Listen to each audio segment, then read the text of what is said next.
I was 63 years old, and I thought I had seen enough in life to not be surprised by people anymore. But nothing could have prepared me for the sight of Nancy, my daughter-in-law, standing in my living room with my wedding ring in her hand. It had been sitting on the coffee table, just for a moment. I had taken it off while oiling my knuckles, my joints aching the way they often did now in my age. That ring was more than just gold. It was a piece of my history, the last living reminder of my husband, Daniel, who had passed 15 years earlier. It was the one thing I swore I would never part with.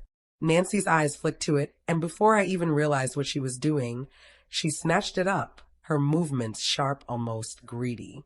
"It's mine now," she said flatly. The words were not a joke, not lighthearted, not playful. Her tone carried an edge of possession, like she had claimed something she had always wanted. Her eyes glittered with defiance, daring me to object. I sat frozen, staring at her hand wrapped tightly around the ring. My lips parted, but no words came. My silence stretched between us, heavy and unbearable. She smiled then, a thin, mocking curve of her mouth, and she slipped the ring into her pocket like it had belonged to her all along. That was 3 weeks ago. Now, as I sat in my armchair sipping tea, I looked out the window at the car parked in my driveway. Nancy's car. The house around me hummed with quiet peace, but it wasn't mine anymore. It was hers, or at least it used to be. And every corner of it, every photograph, every couch cushion was a reminder of how quickly life can turn when someone mistakes kindness for weakness. 3 weeks later, I owned her car, her house, and her peace of mind. And it all started with that stolen ring. But before I tell you how I went from silence to this seat of power, you have to understand how we got here. You have to understand who Nancy was and why the day she said, "It's mine now," became the turning point of my life. Because truth be told, betrayal doesn't arrive suddenly. It sneaks in piece by piece until one day it rips you apart. Nancy wasn't always cruel. When Simon, my only son, first brought her home nearly 12 years ago, she was charming, all smiles and polite laughter. She had a way of leaning in close when she spoke, making you feel like you were the only person in the world. I remember how she hugged me that first day, her perfume sweet and strong, and said, "Elizabeth, I'm so lucky to be joining your family." Back then, I believed her. But people have layers. And with Nancy, the sweetness peeled away little by little, revealing something harder underneath. The small things came first. She'd forget to invite me to family dinners. She'd whisper something into Simon's ear, and suddenly his face would harden against me. She'd sigh loudly whenever I gave advice, calling me old-fashioned. At first, I excused it. She was young, adjusting, maybe insecure. I told myself she'd grow into kindness with time. But kindness is not something you grow into. It's either in you or it isn't. Years went by. I watched my son bend himself into knots to please her. I watched her teach my grandchildren to roll their eyes when I offered them cookies or told them stories. I watched my place in my own family shrink smaller and smaller. Still, I held on. I loved my son and I wanted peace. Daniel would have wanted that too. But Nancy never wanted peace. She wanted power. And that ring, my wedding ring, was her way of taking it. I didn't know it then, but her snatching it was the beginning of something far larger. A storm that would unravel everything she thought she had. The night after she pocketed it, I sat alone in my room, staring at the bare place on my finger where the gold band had rested for 40 years. My skin felt naked without it. My heart ached with a mix of grief and fury. Part of me wanted to scream, to march to her house and demand it back, to call Simon and tell him the truth about the woman he had chosen. But another part of me, the part of me that had survived the loss of a husband, the struggles of single motherhood, the aches and loneliness of aging, knew better. Nancy had shown her hand. She thought I was weak. She thought I would sit quietly and accept whatever she took from me. But she had no idea who she was dealing with. I folded my hands together that night and whispered to Daniel, "She doesn't know it yet, but she's already lost." And that was the moment I began to plan. What I didn't know then was that my first move would not only change Nancy's life forever, It would set into motion a series of events that would tear my family apart, test every ounce of strength I had left, and force me to become someone even I barely recognized. But before that could happen, I had to bide my time. 3 weeks may not seem like long to most people, but when you are quietly plotting revenge, it is enough to turn silence into a weapon. And when I finally struck, I didn't just take back what was mine. I took everything Nancy had built her false kingdom upon. Her car, her house, and her peace of mind. But the night it all began, the very first move in my silent war started with something simple. Something so small, Nancy never saw it coming. And that moment, the one that would set everything spiraling into chaos, was closer than anyone could have imagined. 3 weeks before Nancy took my wedding ring, she had already been sharpening her claws in ways I didn't always see at first. Looking back, the signs were there. But when you love someone, when it's your own son's wife, you learn to close your eyes to things that should never be ignored. Nancy was clever in how she worked. She wasn't the type to scream or throw things. Her cruelty was quiet, sharp as a needle slipping through cloth. To the outside world, she looked like the perfect daughter-in-law. Smiling at neighbors, baking cookies for school events, dressing my grandchildren in matching outfits. People used to tell me, Elizabeth, you're so lucky to have her in the family. Lucky. I'd smile and nod. But deep down, I felt something different. Because behind closed doors, Nancy chipped at me like a sculptor chipping at stone. Except she wasn't creating something beautiful. She was breaking me down piece by piece. It started with my grandchildren, Emily and Jacob. Emily was 9 at the time, Jacob 7. They were bright kids, curious and full of energy. I loved spending time with them. I'd tell them stories about when their father was little, or let them help me in the kitchen making pancakes. They used to run into my arms when they saw me. But Nancy changed that. One afternoon, I'd baked cookies, chocolate chip, Emily's favorite, and brought them over. Nancy greeted me at the door with that tight smile she reserved only for me. Oh, Elizabeth, she said, tilting her head. Cookies again? You really shouldn't give them so much sugar. We're trying to keep them healthy. I laughed softly, brushing it off. A little sweetness never hurt a child. She took the container from me, but I noticed the way she set it aside on the counter without offering one to the kids. Later, I caught Emily whispering to Jacob, Mom says Grandma's food makes us fat. The word stung, sharper than I expected. I never told Simon. I didn't want to put him in the middle. But little by little, the children pulled away. They stopped coming to my house as often. When I visited theirs, they'd stay in their rooms, only coming out if Nancy asked. It wasn't just the children. Nancy made sure Simon kept his distance too. Whenever I called, Nancy answered the phone. Simon's busy, she'd say, her voice clipped. Or worse, she'd pass the phone and I'd hear Simon's tired sigh before he spoke. Mom, can this wait? I'm in the middle of something. I stopped calling as often. It's strange how loneliness creeps in. Not like a storm, but like a fog. You don't notice at first, and then one day, you can't see anything around you anymore. But the worst part was the way Nancy twisted kindness into weakness. I've always been the type of person who believes in helping others, even if they don't deserve it. Daniel and I built our marriage on that value. We didn't have much, but we always shared what we had. After he passed, I tried to keep that spirit alive. I helped Nancy with the children when they were babies. I loaned Simon money when work was slow. I even let Nancy borrow my car when hers broke down. But instead of gratitude, Nancy gave me disdain. You shouldn't be driving anyway, she said once, tossing my car keys back into my hand. It's dangerous at your age. I remember staring at her, wondering if she realized how cruel those words sounded. That night, I sat in my living room, staring at Daniel's picture on the mantel. His kind eyes smiled back at me from behind the glass. I whispered, I don't know how to do this without you. The house felt unbearably empty. Still, I endured. For Simon, for the grandchildren, for the little bit of family I had left. But then came the day of the ring. That moment when Nancy's fingers closed around the band, and she said, It's mine now. I can still feel the silence that followed. Heavy, suffocating. My voice stuck in my throat like it had betrayed me too. I didn't answer. Not because I agreed, not because I accepted it, but because I realized in that moment that words weren't enough anymore.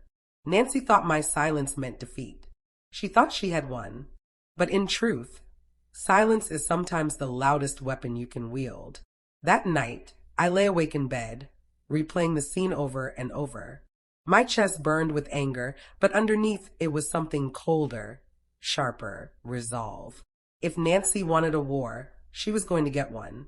The first step was simple. I started paying attention. For years, I had looked away from Nancy's actions, excusing them, forgiving them. Now I watched. I listened. I waited. And it didn't take long to notice the cracks in her perfect image. Nancy liked to shop. Expensive clothes, shoes, handbags. She told Simon they were investments, but I knew better. Her credit card bills were piling up. One evening when I visited, I saw a notice from the bank slipped under a pile of magazines. Past due. She also had a temper, not the shouting kind, but the kind that simmered beneath the surface. When Simon came home late from work, she'd give him the cold shoulder for days. When the children misbehaved, her punishments were harsh and swift. I once heard her scolding Emily for spilling juice. "Do you want to end up like your grandmother? Weak and useless." I clenched my fists until my knuckles ached. Each cruelty, each slip, I tucked away in my mind like tools in a box. Tools I would later use. But the real turning point, the moment that pushed me from watching to acting, came one evening when Simon called me out of the blue. "Mom," he said, his voice heavy, "Nancy thinks you're trying to turn the kids against her." My heart sank. "Simon, I would never." "I know," he cut in quickly. "I know you wouldn't. But she's upset. And I need you to just stay out of it for now. Don't visit too much. Give her space." I sat there in silence, the same silence that had filled the room the day Nancy stole my ring. My own son was asking me to step back, to disappear. I wanted to scream, to remind him that I had raised him, that I had been there through every scraped knee, every heartbreak, every success, that everything he was came from the sacrifices I had made. But instead, I swallowed my pain. "All right," I said softly. "I'll give her space." When I hung up, the tears came hot and fast. Not just because of Nancy, but because Simon had chosen her over me. I sat there until the tears dried, until the house was silent again. Then I whispered into the darkness, "Daniel, she thinks she's won. But she doesn't know me. She doesn't know what I'm capable of." That night, something inside me shifted. Kindness had been my strength all my life. But now, kindness alone would not save me. I needed to be sharper, stronger, smarter. And if Nancy thought she could strip me of everything I loved, she was about to learn what it felt like to lose. The very next morning, I made my first move. I won't tell you what it was yet. All I'll say is this. It was small, so small Nancy didn't notice at first. But it was enough to shake the foundation she stood on. Because the truth is, revenge doesn't begin with fire. It begins with sparks. And by the time Nancy realized what I had done, it was already too late. The morning after Nancy snatched my ring, I woke before the sun. I sat in my kitchen, the clock ticking softly on the wall, a cup of coffee growing cold in my hands. My heart still ached, but the ache was laced with something else now, determination. For 63 years, I had lived my life believing that patience and kindness were the strongest weapons anyone could hold. Daniel and I raised Simon on those values, and for most of my life it worked. But Nancy was different. She didn't understand kindness. She saw it as weakness. So if she wanted a war, I would give her one. But wars aren't won with one big battle. They're won by quiet, careful strikes that chip away at your enemy until they crumble. That morning, I made my first move. Nancy prided herself on her image. To the world, she was the perfect wife and mother. Always polished, always smiling. She volunteered at the PDA, posted pictures of family vacations on social media, bragged about her husband's promotions and her children's achievements. But I knew something she didn't want others to know. I knew she was drowning in debt. It wasn't hard to see. Her closet was bursting with designer dresses, yet bills piled up on the kitchen counter. She drove a luxury SUV, but I overheard her arguing with Simon late at night about money. He wanted to save for the children's college. She wanted a new kitchen renovation. I also knew she liked shortcuts. Nancy didn't care about rules if they got in the way of what she wanted. So, I used that against her. A week earlier, while visiting their house, I noticed Nancy had left her laptop open on the dining table. Careless, but she assumed no one would dare touch it. I didn't, not then. But I did see something, a saved email draft to her bank. From the few words I caught, it looked like she had tried to negotiate her way out of late fees. That morning, I made a quiet phone call. I knew a woman named Martha who worked at the local bank. We'd gone to church together for years, though Nancy never cared to know her. I asked Martha a simple question, framed in a way that made it seem like concern for my son. If someone misses too many payments on a loan, what happens? Martha explained kindly. If they miss enough, the bank can take their car, their house, depending on what's tied to the loan. That was all I needed to hear. I didn't give away names. Not yet. But that call confirmed what I suspected. Nancy's perfect little world was held together by threads thinner than spider silk. All I had to do was pull. The very next day, I started planting seeds. At church, I mentioned to a few women, casually, as though it were idle gossip, how hard it must be for young families these days, especially with debts and all. I didn't say Nancy's name, but I knew how fast whispers travel in small towns. By the end of the week, Nancy's name and the word debt would be floating together in people's minds like oil on water. Nancy valued her reputation more than anything. If the whispers reached her, she'd feel the sting. And they did. 3 days later, I stopped by their house unannounced. Nancy opened the door with that smile she wore like a mask. But her eyes betrayed her. They darted nervously, as though checking if neighbors were listening. "Elizabeth," she said, her tone sugary. "What a surprise." I handed her a basket of muffins. "I thought the children might like these." "Oh, how thoughtful," she said, though she didn't move to let me inside. Instead, she leaned against the doorframe, blocking the view. Behind her, I heard Simon's voice. "Nancy, where's the—" He stopped when he saw me. His face softened. "Mom, hi." Nancy stiffened. It was a small victory, but a sweet one. For once, she wasn't in control of the situation. Still, this was only the beginning. Over the next week, I became more deliberate. I asked Simon gentle questions. "How's work going? Are you managing the bills all right?" Always with a tone of concern, never accusation. At first, he brushed me off, but little by little, the weight on his shoulders showed. His answers grew shorter, his sighs heavier. Meanwhile, Nancy grew sharper. One evening when I called, she answered with a snap. "Elizabeth, we're busy. Please stop interfering." I bit my tongue, but inside I smiled. The cracks were widening. But here's the thing about cracks. Once they start, the whole structure can collapse faster than anyone expects. And that's exactly what happened. It was a Thursday evening. I remember because I had just finished watering the roses in my garden when the phone rang. It was Simon. His voice was low, tired. "Mom, I don't know what to do." "What's wrong?" I asked, setting the watering can down. "It's Nancy," he said. She's spending too much. We're behind on payments. The bank's been calling." My chest tightened, but I kept my voice calm. "Simon, you need to take control. Talk to them. Work out a plan." "I've tried," he said. "But Nancy, she won't listen. She says it's embarrassing. That will look like failures." Failures? That word again. Nancy's obsession with appearances was the very thing dragging them down. "Simon," I said softly, "sometimes pride is more dangerous than debt." He didn't answer right away. I heard the muffled sound of Nancy's voice in the background, sharp and angry. Then the line went dead. I stood there in my garden, the air heavy with the scent of roses, my heart pounding. This was it. The thread was unraveling. But before I could take another step, before I could even sit back down, another blow came. The very next day, Nancy showed up at my house, unannounced, uninvited. She didn't knock politely. She banged on the door until the sound echoed through the house. When I opened it, she stormed in, her face flushed with rage. "You've been talking about me," she hissed, her voice shaking. "People at church are whispering. Simon told me what you said." I kept my face calm, though my heart raced. Nancy, I never mentioned your name. Don't play games with me, she snapped, her eyes flashing. You think you can ruin me? You think you can turn Simon against me? I said nothing. Silence, as always, was my sharpest blade. Nancy's chest rose and fell with fury. She glanced around the room, her eyes landing on the photo of Daniel and me on the mantel.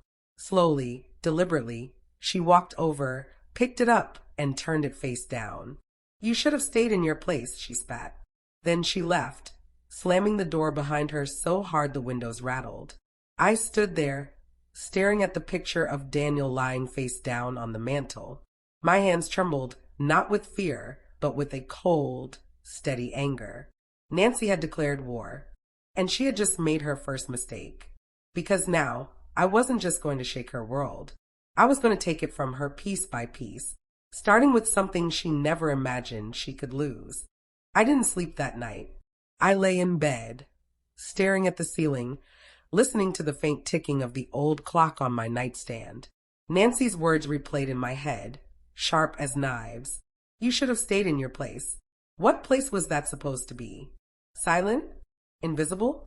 The old widow who baked pies, watered her roses, and kept out of her son's life? No, not anymore.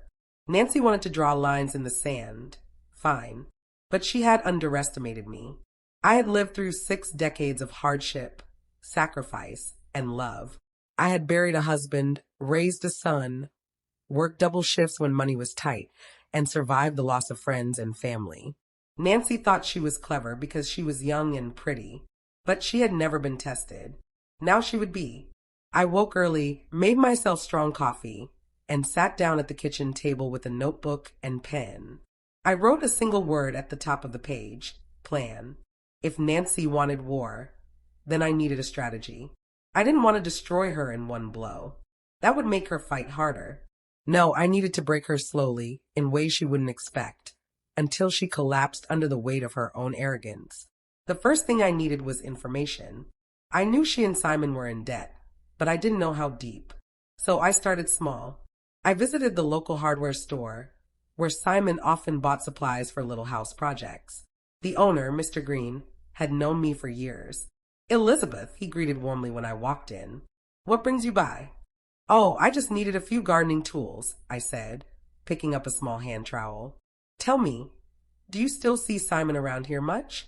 Mr. Green nodded. Oh, sure. He was in here last week. Good man. He looked a bit stressed, though. He said Nancy's been pushing for another big home renovation. Kitchen this time, I think. I forced a smile. Always something with that girl. Mr. Green chuckled, but I tucked that piece of information away. Later, I stopped at the grocery store where Nancy liked to shop. The cashier, a young girl named Amy, knew me well. Mrs. Johnson, she said, smiling as she bagged my bread and milk. You won't believe this. Your daughter-in-law was here yesterday with a full cart, and when she tried to pay, her card was declined. Twice. She was so red-faced. Then she pulled out another card. That one went through, but still. I didn't show a flicker of reaction, but inside, I felt the satisfaction settle deep in my bones. Piece by piece, the picture was becoming clearer. Nancy's life was like a house of cards, and all I had to do was pull the right one. But before I made my move, I needed allies. I thought of Simon. Sweet, loyal Simon. He was blind to Nancy's games because he loved her. He believed in family, in marriage, in making things work. I admired him for that, but it also made him vulnerable. If I confronted him directly, he'd defend Nancy. He'd accuse me of meddling. But if I planted doubts carefully, he would start to see her for who she really was. So that weekend, I invited Simon over for dinner. Just him. When he arrived, he looked tired. His eyes were shadowed, his shoulders slumped. Long week. I asked gently as we sat at the table. You could say that, he sighed. I served him roast chicken with potatoes, just like I used to when he was a boy. We ate quietly at first, but eventually I asked, Simon, how are things at home? He hesitated. They're fine. I tilted my head. Simon, I've known you your whole life. Don't find me. He chuckled weakly, then rubbed his forehead. It's just Nancy. She's never satisfied. No matter how much I work, it's not enough. She wants the newest car, the latest renovations, expensive vacations. I can't keep up, Mom. There was the crack widening. I reached across the table, resting my hand on his. Simon, listen to me. You don't need all those things to have a happy family. You need stability, love, peace. Don't let her drive you into the ground, chasing things that don't matter. His eyes softened, but then he sighed. She means well, Mom. She just wants us to look successful. Looking successful isn't the same as being successful, I said quietly. Don't forget that.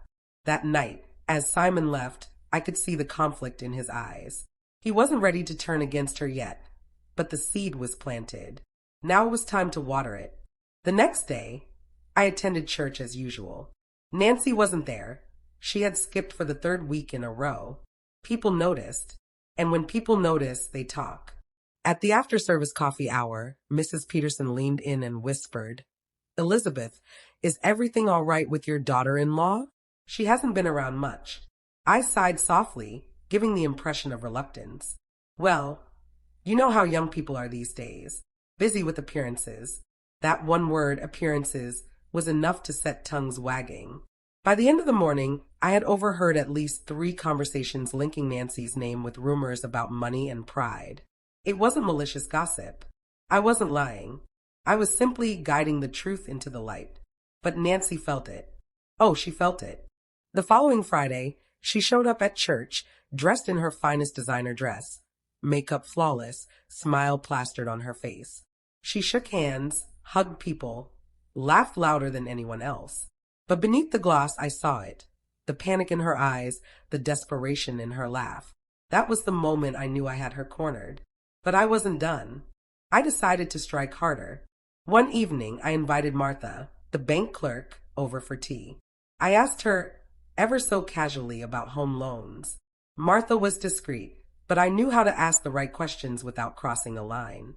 From her careful words, I pieced together what I already suspected. Nancy and Simon were late on multiple payments. One more missed bill, and the bank would act. Perfect. Now I just had to make sure Nancy missed that payment. A few days later, I called Simon. Sweetheart, I've been thinking. The children deserve something special. Let me take them shopping for new school clothes. My treat. He hesitated, but I pressed. It'll give you and Nancy a break. Besides, you know I love spoiling them. He finally agreed. That weekend, I took the children to the mall. We had ice cream, tried on shoes, laughed together. But more importantly, I bought them everything they needed, and then some. Clothes, backpacks, even a new pair of sneakers for each. When I dropped them off, Nancy's smile was tight. That wasn't necessary, she said, her voice low. Oh, I know, I replied sweetly. But I couldn't bear the thought of them going without. Her eyes narrowed. She knew exactly what I was doing. By providing for the children, I made her look inadequate. And it worked. That night, Simon called me. Mom, thank you. You have no idea how much this helps. You don't need to thank me, I said gently. Just take care of yourself. But inside, I knew Nancy would be furious. And fury makes people careless. The very next week, Nancy made a mistake. A big one. She hosted a dinner party at their house, inviting half the neighborhood. She wanted to prove to everyone that she and Simon were doing just fine. But during the party, one of her credit cards was declined in front of everyone. She tried to laugh it off, but the damage was done. Whispers started immediately, and I was there, sitting quietly in the corner, watching her crumble. That night, after the guests left, I lingered to help clean up. Nancy cornered me in the kitchen, her face flushed with anger. This is your fault, she hissed. You've been poisoning people against me. I looked her dead in the eye and said, No, Nancy. You've been poisoning yourself. I'm just letting people see it. Her jaw tightened. I'll destroy you before you destroy me. She grabbed a glass from the counter and slammed it into the sink, shattering it into pieces. The sound echoed through the house, and Simon came running in, alarmed. What happened? He asked. Nancy froze, her chest heaving, shards of glass at her feet. She opened her mouth, but no words came out. Simon looked between us, suspicion flickering in his eyes. And that was when I knew my plan was working. Because now, the cracks weren't just between Nancy and the world. They were between Nancy and Simon. The night of the dinner party clung to Nancy like a bad perfume. No matter how many smiles she forced the next morning, no matter how loudly she laughed at Simon's jokes, the humiliation lingered.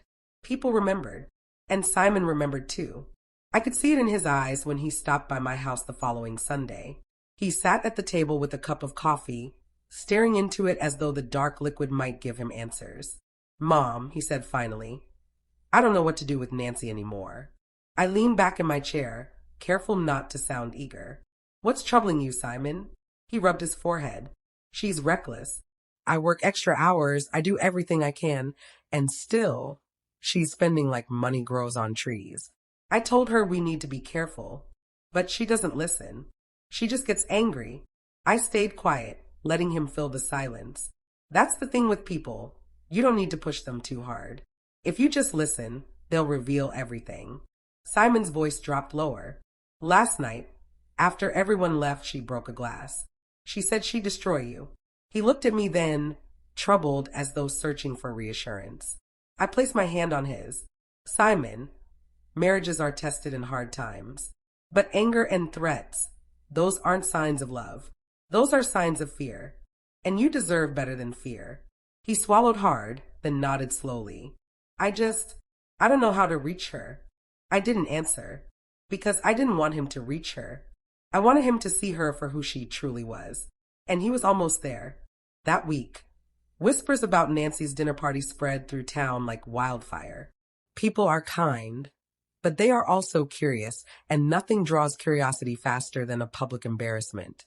At the church's midweek gathering, I overheard Mrs. Peterson telling another lady, "Did you hear Nancy tried to pay for catering with a declined card? Poor Simon. He worked so hard and she just, well, you know." I didn't start that rumor. I didn't need to. I only gave the truth a little room to grow. By Friday, Nancy was on edge. She showed up at my house unannounced, her eyes wild. "You think you've won, don't you?" she snapped the moment I opened the door. I blinked. "Nancy, what are you talking about?" She pushed her way inside, pacing like a caged animal. "Don't play innocent with me. You've been whispering to Simon, to the neighbors, to everyone. You're trying to turn the whole world against me." I folded my arms. "Nancy, if people are turning against you, maybe it's because of your own choices, not mine." Her face twisted. "You think you're so clever. You think you can make me look like a fool. But you forget, I'm the one who has Simon. I'm the one in his bed. You're just an old, lonely woman who can't stand being replaced." The words stung, but I didn't flinch. I let them sink into the silence between us. Then I said quietly, "Be very careful, Nancy. Sometimes the things we cling to slip away the fastest." She stormed out, slamming the door so hard the glass rattled. But her anger was proof I was winning. She was unraveling, and unraveling people make mistakes. The next mistake came sooner than I expected. The following week, Simon called me in a panic. "Mom, can I come over?" "Of course," I said, though his tone already told me something was terribly wrong. When he arrived, his face was pale. He dropped into a chair, his hands trembling. "What is it, Simon?" I asked. He took a shaky breath. "Nancy, she emptied the savings account." I stared at him. "The entire account." He nodded miserably. "Every last dollar. She said it was for investments, but when I pressed her, she admitted she bought jewelry. Thousands of dollars worth." My heart ached for him. Simon was a good man, a hard-working man, and Nancy was bleeding him dry. I reached across the table. "Simon, listen to me. This isn't just reckless anymore. This is dangerous. She's putting your future and the children's future at risk." His eyes filled with tears. "I don't know what to do, Mom. I love her, but love doesn't mean letting yourself be destroyed," I said firmly. "Sometimes, Simon, the most loving thing you can do is draw a line." He wiped his eyes, nodding slowly. "You're right. I need to take control before it's too late." I sat back, relief flooding through me. The cracks were no longer small. They were widening into fissures, and soon, Nancy would have no ground to stand on. But I wasn't finished. A week later, I paid a visit to Martha at the bank. I asked her in the same careful way, about repossessions and foreclosures. She gave me a sympathetic smile. Why do you ask, Elizabeth? Oh, just curious, I said lightly. You hear stories. She hesitated, then leaned in slightly. Well, I probably shouldn't say this, but Simon and Nancy are behind on their mortgage. Very behind. If they don't catch up soon. She trailed off, but I didn't need her to finish. That night, I sat in my living room with a glass of tea, staring at the glowing lamp. The pieces were all there. The debts, the reckless spending, the whispers of shame. Nancy had built her entire life on appearances, but the foundation was rotting away. And I was ready to take the final step. I waited until Saturday morning to strike. Nancy was out shopping, Simon was at work, and the children were playing in the yard. I walked calmly to their front porch, rang the bell, and when little Emily opened the door, I smiled warmly. Is your mommy home? I asked. No, Grandma, she said sweetly. Good. I just need to drop something off. I stepped inside, leaving a small envelope on the kitchen table. Inside was a copy of a foreclosure notice I had arranged to be delivered to Nancy later that week. She would think it was real, and in time, it very well could be. But that wasn't the extreme part. The extreme part came later that evening, when Simon came by my house again. Mom, he said in a low voice, Nancy came home with a brand new necklace today. When I asked her where the money came from, she said she pawned your wedding ring. I froze, every muscle in my body going still. My wedding ring, I whispered. He nodded miserably. She said she found it in her jewelry box and decided it was hers now. She sold it for cash. For a moment, the world tilted. The ring wasn't just jewelry. It was the last piece of my husband, the man I'd loved since I was 19. It was memories of our vows, our years together, our struggles and triumphs. It was my life, and Nancy had stolen it. My hands clenched into fists, rage burning in my chest. But I forced myself to breathe, to stay calm. Simon, I said evenly, go home. Be with your children. I'll handle this. He looked at me uncertainly, but something in my voice must have reassured him. He kissed my forehead, then left. When the door closed, I sank into my chair, trembling. She had crossed the line. This wasn't about debt anymore. It wasn't about appearances. This was personal. And if Nancy thought she could rob me of my past, then I would rob her of her future. I poured myself a glass of water, steadying my breath, and wrote another word at the top of a fresh notebook page, Endgame. The plan was ready, and Nancy had no idea how close she was to losing everything. Her car, her house, even her peace of mind. The night Simon told me Nancy had pawned my wedding ring, I didn't sleep. I lay awake, staring at the ceiling, my mind spinning with images of that delicate band. I remembered the way my husband slid it onto my finger in the little chapel by the lake, his hands trembling with nerves. I remembered holding it against the hospital window when our first child was born, whispering, "We did it, love." That ring wasn't just gold. It was my history, my heart, my proof that love once existed in its purest form. And Nancy had sold it for cash. I turned over, clutching the pillow. My grief twisted into something harder, sharper. Rage. I whispered into the dark, "You'll regret this, Nancy." By sunrise, my decision was made. The first thing I did was visit the pawn shop.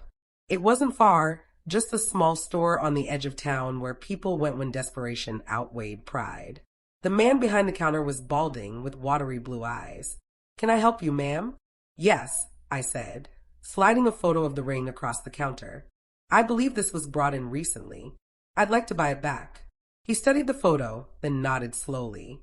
"Yeah, came in last week. Lady said it was hers. Pretty little thing. Sold it for $600. My stomach twisted. $600 for a lifetime of love. "Do you still have it?" I asked, holding my breath. He hesitated. "Sold it." "Sorry, ma'am." The words hit me like a stone. Sold. My ring was gone. In the hands of a stranger, never to return. I thanked him and left, my legs trembling as I walked back to my car. For a moment, I sat there, gripping the steering wheel, letting the weight of it sink in. She had stolen from me, and I couldn't even reclaim what was mine. That's when I knew Nancy had taken something I could never get back. And now, I would take something she could never get back either. I started with the bank. Martha greeted me with her usual warm smile. Elizabeth, twice in 1 month, what a treat. I leaned in, lowering my voice. Martha, I want you to be honest with me. How bad is Simon and Nancy's mortgage situation? Her smile faltered. Elizabeth, I really shouldn't. I placed my hand gently over hers. Please, he's my son. I want to help him. But I can't unless I know the truth. She hesitated, then sighed. They're 3 months behind. If they miss one more payment, foreclosure proceedings will begin. It's very serious. I nodded, hiding the small flare of satisfaction in my chest. Exactly the crack I needed. Thank you, Martha, I said softly. You've been very kind. That night, I pulled out the notebook I had started, the one with endgame scrawled at the top. On the first line, I wrote, Step 1, house. If Nancy valued appearances, then I would take away the very stage she performed on. Without her big, pretty home, she was nothing more than a woman with too much makeup and too little sense. I began researching. Phone calls, quiet conversations, slips of information here and there. It turned out Nancy had more debts than even Simon knew. Credit cards maxed out, a car loan unpaid. Even small shopkeepers whispering about bounced checks. I didn't need to spread lies. The truth was damning enough. The first domino fell 2 weeks later. It was a Tuesday morning when Nancy arrived at my door, her face pale, a paper trembling in her hands. She didn't knock gently, she banged, furious and desperate. When I opened the door, she shoved the paper at me. Did you know about this? I glanced at it. A foreclosure notice. I raised my eyebrows. Oh dear, that looks serious. Don't play dumb, she shouted, her voice cracking. I know you've been talking to people. The bank, the neighbors, everyone. You want me gone. You've been poisoning Simon against me. Her chest heaved, her eyes wild. She was coming apart at the seams. I kept my voice calm, measured. Nancy, if the bank is threatening foreclosure, that's between you and Simon. Not me. She stared at me, trembling. For a moment, I thought she might strike me. But instead, she spat on the ground, turned, and stormed off. I watched her go, a quiet satisfaction settling in my chest. That night, I called Simon. Son, I said gently, Nancy came by today. She's upset. I think she's scared. He groaned. Scared is an understatement. The bank called me at work. Mom, I don't know what to do. If we lose the house, you won't lose it, I said firmly. Not if you're smart. Let me help. He hesitated. Help how? Simon, let me buy the house. I'll put it in my name.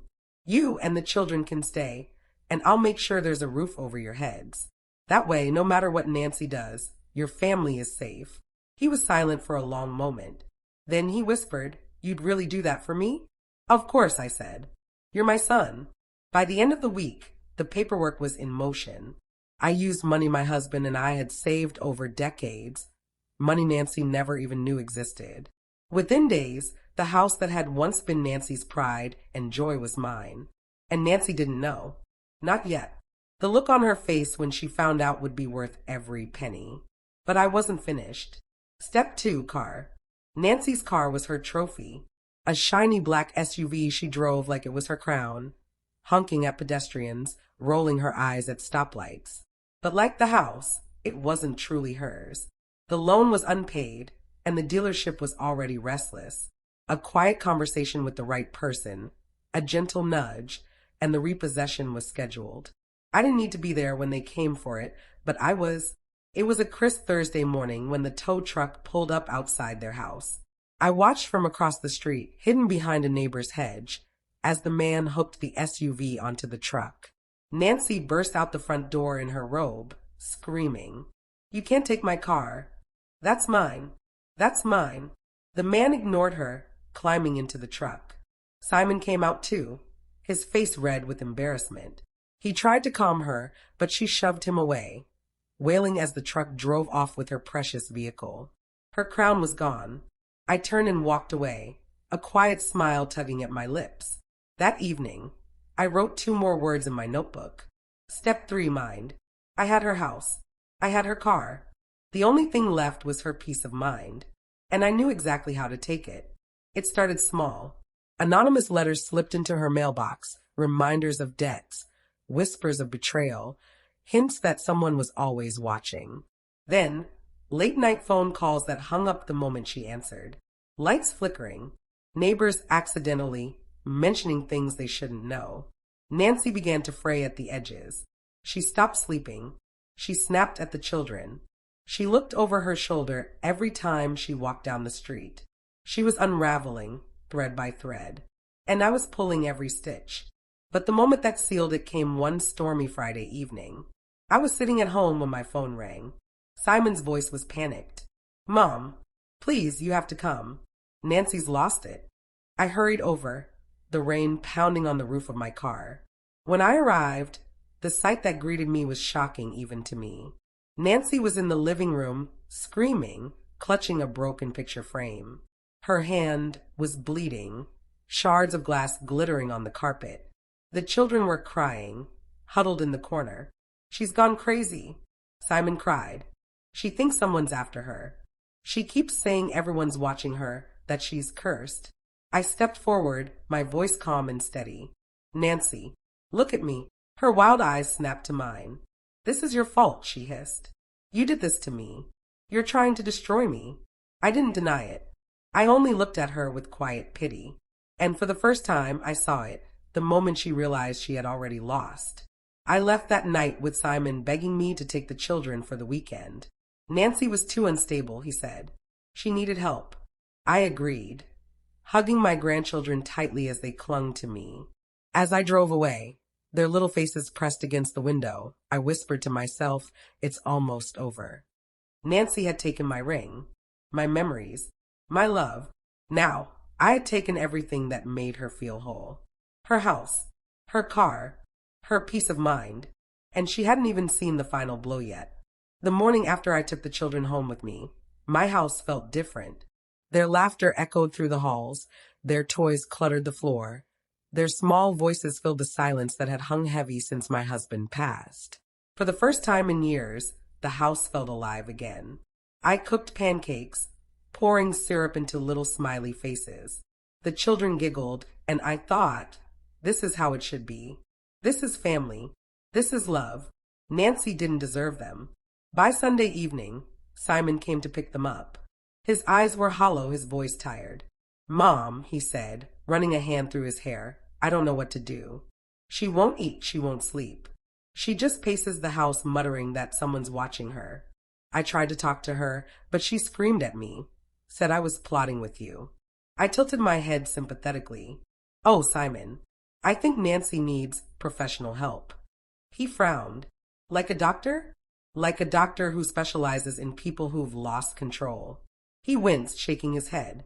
She'd never agree. "Then maybe," I said softly, "you need to think about what's best for the children." He stared at me, torn.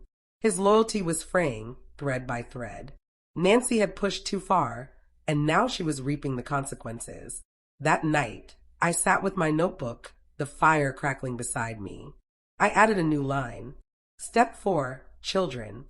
Nancy could survive without a house, without a car, without her sanity, but without her children, that would break her completely.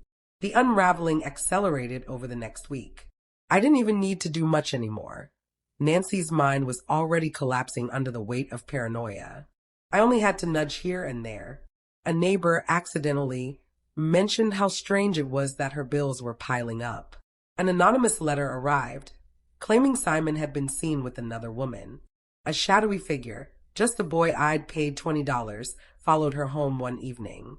Nancy stormed into the school one afternoon, demanding to see the children, claiming someone was trying to kidnap them.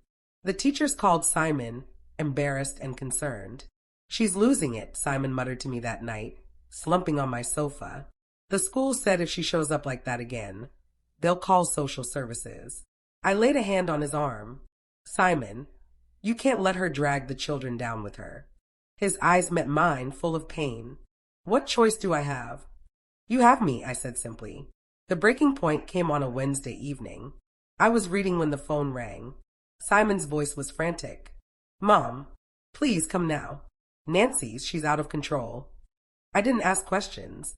I just drove. When I arrived, the scene was worse than anything before. The living room was destroyed. Cushions ripped open, curtains torn down, glass shattered across the floor. Nancy was in the center of it all, barefoot, her hands streaked with blood from where she had clawed at the walls. The children were sobbing in the corner. Simon was trying to restrain her, but she scratched and kicked, her hair wild, her eyes rolling with madness. When she saw me, she shrieked, This is your doing. You've cursed me. I stood there, calm and steady, letting her words hang in the air. Simon looked at me desperately. Mom, please. What do I do? I took a deep breath. Call the doctor, Simon. She needs to be committed. Tonight. He hesitated, tears welling in his eyes. Then, slowly, he nodded. Within an hour, 2 paramedics arrived. Nancy fought like a cornered animal, screaming, begging, cursing my name as they strapped her onto the stretcher. Elizabeth, she shrieked, her voice raw. You'll pay for this. You'll burn for this. I only watched, silent, as they carried her out. The children clung to me, trembling, their small hands clutching my skirt. I wrapped my arms around them, whispering softly, Shh, it's all right now. Grandma's here. Simon sat on the stairs, his face in his hands, broken. What have I done? You've protected your children, I said gently. That's all that matters. The next morning, I visited Nancy at the hospital. She was strapped to the bed, her wrists bound, her eyes dull from the sedatives they'd given her. When she saw me, her lips curled back in a snarl. Get out. I stepped closer, lowering my voice so only she could hear. Nancy, this didn't have to happen. You brought this on yourself.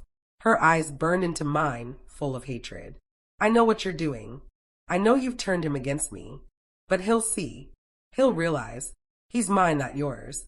I leaned down, my lips near her ear. Nancy, the house is mine. The car is gone. The children are with me. You've lost everything. And soon, Simon will see the truth, that you were never fit to be his wife. She trembled, her face contorted with rage and despair. For a moment, I thought she might lunge at me. But the straps held her tight. I straightened, smoothing my coat. Rest well, Nancy. I'll take good care of what you've left behind. And then I walked out, her muffled screams echoing down the sterile white hallway. Life shifted quickly after that. The children spent most nights with me. Simon, overwhelmed, leaned on me more than ever. I cooked for him, tended to the children, offered quiet words of comfort.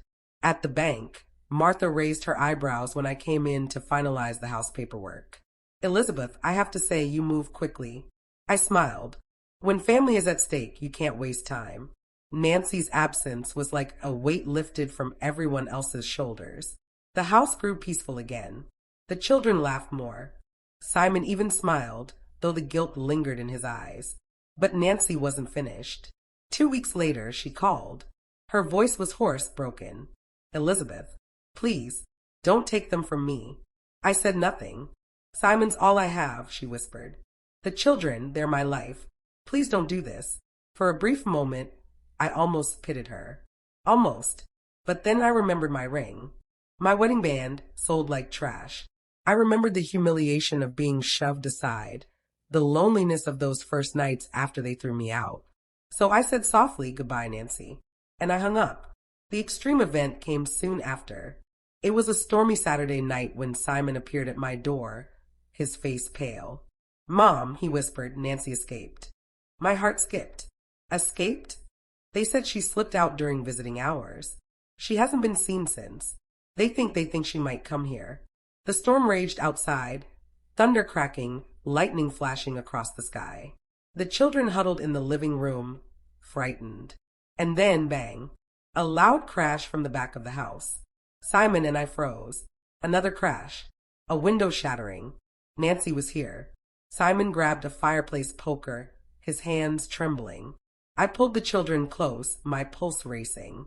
From the kitchen came the sound of breaking glass, then footsteps, wild, stumbling, uneven. Then her voice, ragged and furious, Elizabeth. The storm howled outside. The lights flickered. The children whimpered against me. And I knew this was it. The night everything would come to a head. The wind howled outside, as if the storm itself wanted to break down my walls. Rain lashed against the windows in sheets. Thunder cracked across the sky, and lightning painted the living room in harsh white flashes. The children clung to me on the sofa, their little hands clutching at my arms, their eyes wide with fear. Simon stood by the fireplace, gripping the iron poker so tightly his knuckles turned white. Then the sound came again, shattering glass.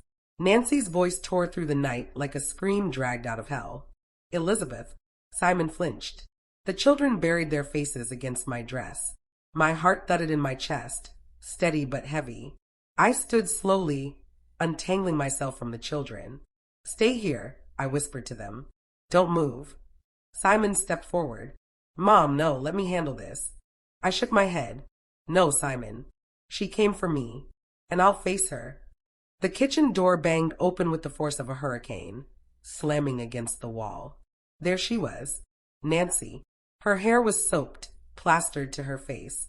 Her eyes were wild, darting around the room with feverish intensity. Her clothes clung to her body, dripping with rain and mud, and in her right hand she gripped a shard of broken glass. Her lips pulled back in a twisted grin. Thought you could lock me away. Thought you could steal everything from me. Simon raised the poker. Nancy, put that down. She ignored him. Her eyes were fixed on me. You, she spat. You think you've won. The house. The car. My children. My husband. But I'm still here, Elizabeth. And I will not let you destroy me. I didn't flinch. I met her gaze, calm and steady, my voice low and firm. Nancy, you destroyed yourself. I just let you show the world who you really are. Her face twisted with rage, and she lurched forward, brandishing the shard of glass. Simon jumped between us, swinging the poker wildly. Stay back, he shouted.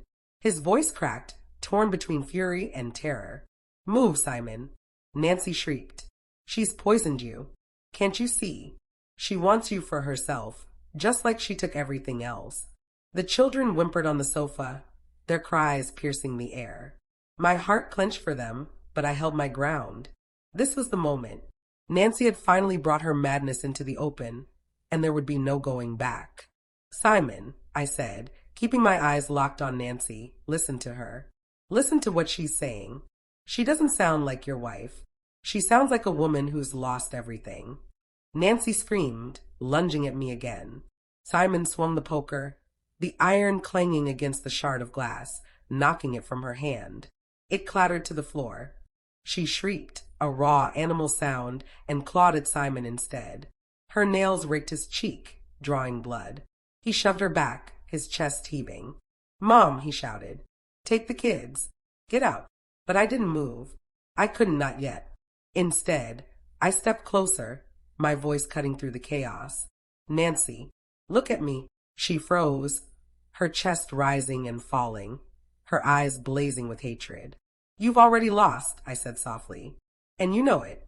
Her face crumpled. For the first time, I saw not just fury, but despair. Raw, bottomless despair. No, she whispered, shaking her head violently. No, no, no. I can still fix this. I can make them see the truth. Lightning lit up her face, and in that flash, I saw her madness fully, a woman unraveling, clawing at the last threads of control. She lunged again, this time toward the children. No, Simon roared, tackling her to the ground. They crashed onto the carpet, rolling, struggling, Simon trying to pin her arms. Nancy screamed, kicking, thrashing like a wild beast. The children screamed louder, their voices tearing through me like knives. I grabbed them, pulling them behind me, shielding them with my body. Nancy, I shouted over the storm, over the chaos. Look at them. Look at your children. Is this what you want them to remember of you? For a moment, just a moment, her body went still beneath Simon's grip. Her chest heaved, her eyes flicked toward the children, and then she broke into sobs. Ugly, guttural sobs. They're mine, she choked out. They're mine. She can't have them. She can't. Simon's strength faltered. His arms loosened. Nancy, that was her chance. She shoved him hard, scrambling to her feet. And before I could move, before Simon could react, she snatched a heavy candlestick from the mantel and swung. The crack echoed through the room. Simon crumpled to the floor. The children screamed. My blood ran cold. Nancy stood there, panting, the candlestick in her hand, staring at her husband lying unconscious, or worse, at her feet. Slowly, her head turned toward me, and she smiled. A wide, broken, terrifying smile. Now, she whispered, it's just you and me. The storm roared, the lights flickered and went out, plunging the room into darkness. Only the flashes of lightning lit the scene. The madwoman, the fallen sun, the trembling children, and me, standing my ground. My mind raced. I had to protect the children. I had to stop her. But I also knew this was the final moment, the moment everything would change forever. Nancy stepped closer, lifting the candlestick again, her face twisted with rage and madness. And in that instant, I made a decision, one that would end this nightmare once and for all. The storm outside seemed to pause, as though the heavens themselves were holding their breath. The rain still pounded against the roof. Thunder still rumbled in the distance, but inside that room, time stopped. Simon's body lay motionless on the floor, a thin trickle of blood running down his temple. The children sobbed behind me, clutching at my dress, whispering through their tears, "Daddy, Daddy." And Nancy, oh Nancy, she stood above her fallen husband, her face half lit by the lightning, twisted into something unrecognizable. Her eyes burned with madness, her lips curled into a smile that was not joy but triumph. In her hand, she still gripped the heavy candlestick as though it were a scepter. Now, she whispered, her voice ragged, it's just you and me. She took a step forward. I didn't flinch. My blood was steady, my breath calm, but every nerve in my body was screaming. This was no longer a battle of words, no longer a hidden war. This was survival. I positioned myself in front of the children, shielding them with my body. Nancy, I said quietly, my voice low but sharp, if you touch them, if you take one more step toward these children, you'll regret it for the rest of your life. Her eyes darted past me, to the children cowering in fear, and for a moment her lips trembled. A crack in her madness, a sliver of the woman she once was. But then her face hardened again, and she raised the candlestick higher. They're mine, she shrieked. Everything is mine. You can't take them from me. Look around you, I snapped, my voice suddenly fierce. What do you think they see right now, Nancy? Do you think they see their mother? Or do you think they see a monster? That word hit her. Monster. Her breath caught in her throat. Her eyes flicked back to the children, and for the first time, she saw their fear. The way they pressed into me, their faces hidden from her. No, she muttered, shaking her head violently. No, no, no. I'm their mother. They love me. Lightning flashed, and in that split-second illumination, she saw Simon's limp body again. Something inside her snapped. She screamed, a sound so raw and piercing it rattled the very walls, and lunged at me with the candlestick raised high. I moved before I could think, grabbing the nearest thing within reach. A heavy iron pan left on the side table, I swung. The impact echoed like a gunshot. Nancy staggered back, the candlestick dropping from her hand. Her knees buckled, and she crumpled to the floor, her breath ragged, her eyes wide with shock. The children gasped, clutching at me even tighter. My heart pounded, my hands trembling, but I didn't let go of the pan. Not yet. Simon groaned. I dropped the pan instantly and rushed to him. His eyes fluttered open, dazed and unfocused, blood trickling down the side of his face. Mom, he whispered. Sure, don't talk, I said quickly, pressing my hand against his wound. Relief washed over me. He was alive. Behind me, Nancy stirred. She pushed herself up onto her hands, her hair wild, her face twisted with rage. You'll pay for this, she hissed. You'll pay for everything. Her words sent a chill down my spine, but I refused to let her see fear. I rose to my feet slowly, standing tall, my body between her and the children, between her and Simon. No, Nancy, I said, my voice steady, every syllable cutting through the storm. You're the one who's already paying. You just don't know it yet. For a moment, silence reigned. Only the storm filled the air, the rain against the windows, the thunder rolling like drums of war. Then Nancy lunged again, clawing at me with bare hands. Her nails raked my arm, but I didn't move back. I caught her wrists midair, holding them tight, our faces inches apart. And I saw it. The truth. This wasn't about love. It wasn't about family. It wasn't even about Simon or the children anymore. It was about power. Nancy couldn't stand that she had lost it. She couldn't bear that the control she once wielded so effortlessly had slipped through her fingers. Her voice cracked, trembling with desperation. I had everything. The house, the cars, the life, everything. You came and you ruined it. You ruined me. Tears spilled down her cheeks, mixing with the rainwater on her skin. You did that yourself, I whispered back, locking eyes with her. All I did was stop pretending. She screamed, wrenching free, and for a moment I thought she'd strike again, but then something broke inside her. Her shoulders sagged. Her breath came in shuddering gasps. And then, like a puppet with its strings cut, she collapsed to the floor. Simon dragged himself upright, leaning heavily against the sofa. Mom, his voice was weak but urgent. Call the police. But I didn't move. Not yet. Because even as Nancy lay crumpled at my feet, I knew this wasn't over. She would rise again. Maybe not tonight, maybe not tomorrow. But Nancy wasn't the kind of woman who surrendered. And so I made another decision. One that would change everything. I would not just defend myself. I would not just protect my family. I would destroy her. Not with fists or pans, or even police reports. No, I would take from her what she valued most. Her car, her house, her peace of mind. Piece by piece, I would dismantle the world she thought she controlled, until the only thing she had left was the mirror and the monster staring back at her. And as the storm outside finally began to fade, I looked down at Nancy, broken, sobbing, defeated, and whispered the words she would one day understand. This is only the beginning. The morning after the storm was unusually quiet. The clouds had cleared, the air was fresh, and the sun lit the streets with a deceptive calm. To anyone outside my door, it was just another ordinary day. Birds chirped, cars hummed along the road, and the world moved on as if nothing had happened. But inside, nothing was ordinary. Simon lay resting on the couch, his head bandaged after I cleaned the wound as best I could. The children were curled up beside him, finally asleep after crying themselves into exhaustion. And Nancy was gone. She had slipped away in the night. I didn't hear her leave. No one did.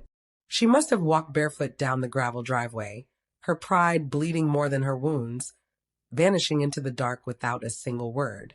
Part of me had expected her to linger, to scream and claw again, to demand the last word. But she didn't. She left, and for once, silence was her weapon. I stood in the kitchen, staring at the window where the storm had once rattled the panes, and I made a vow. Enough. No more pretending. No more covering wounds with excuses. Nancy had crossed the line, and I had crossed it with her. There was no turning back. I wasn't going to fight her in the shadows anymore.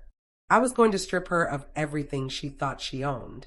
I pulled out a chair, sat at the table, and began to plan. The first step was evidence. Nancy wasn't just cruel, she was careless. Over the years, she had left a trail behind her. Unpaid debts hidden in Simon's name, secret accounts that didn't add up, late-night calls that suggested more than just business.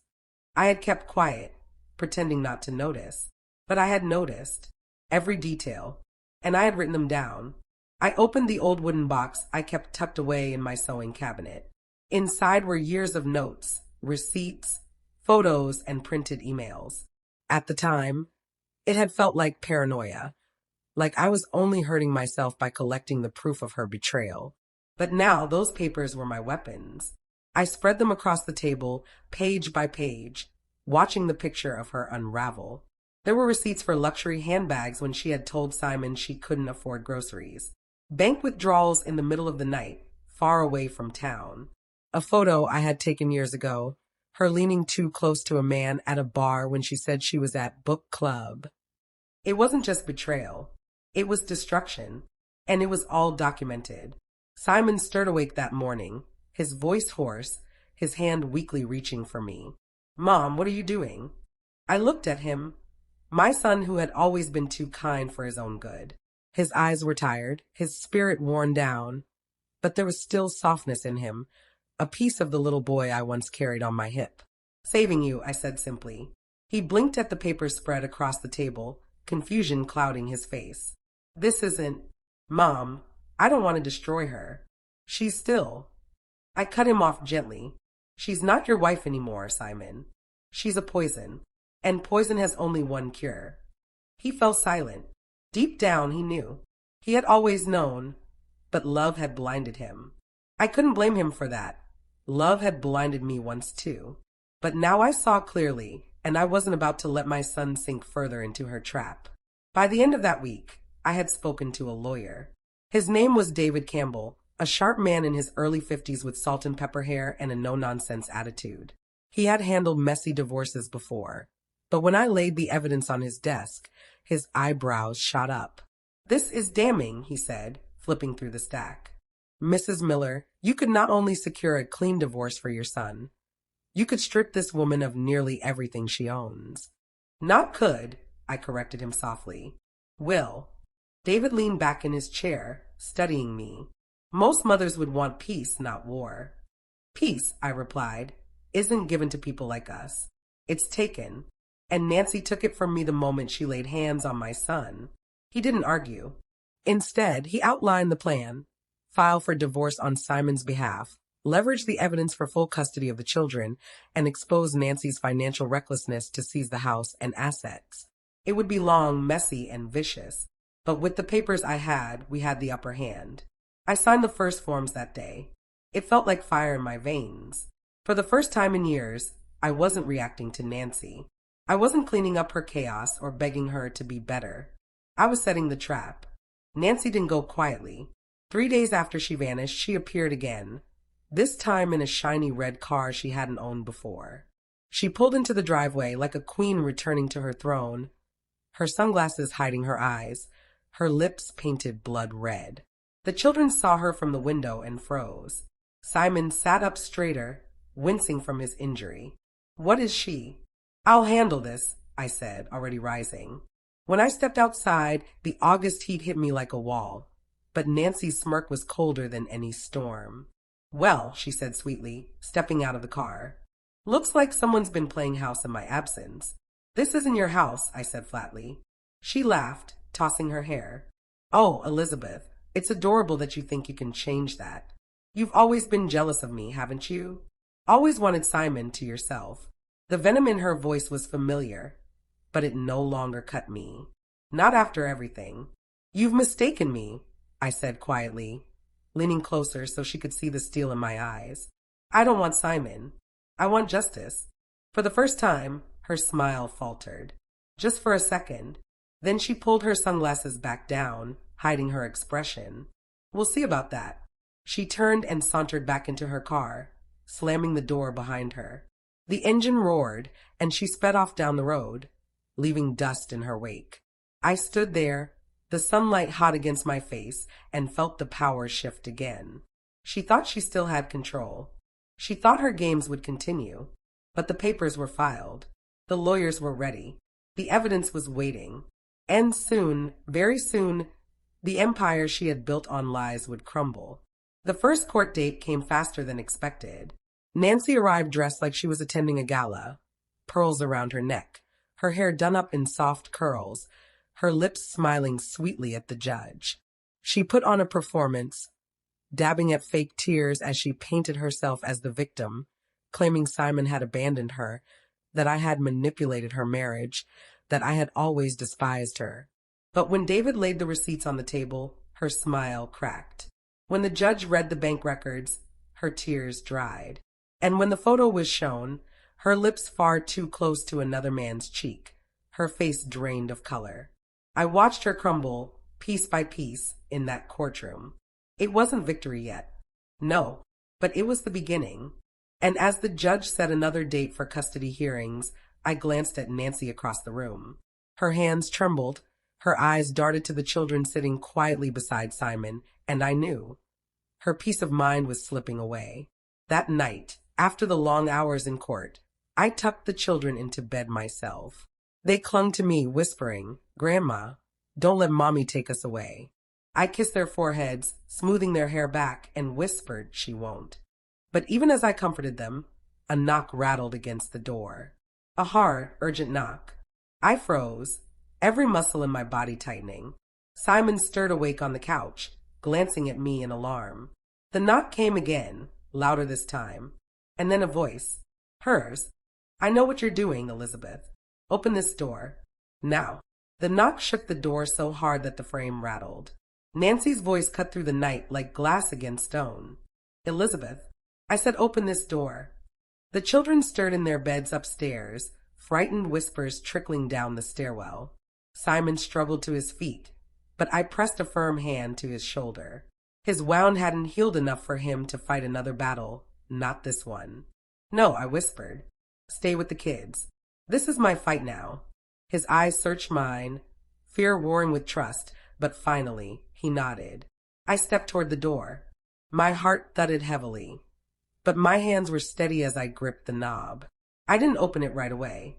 I let her knock again, harder, angrier, desperate.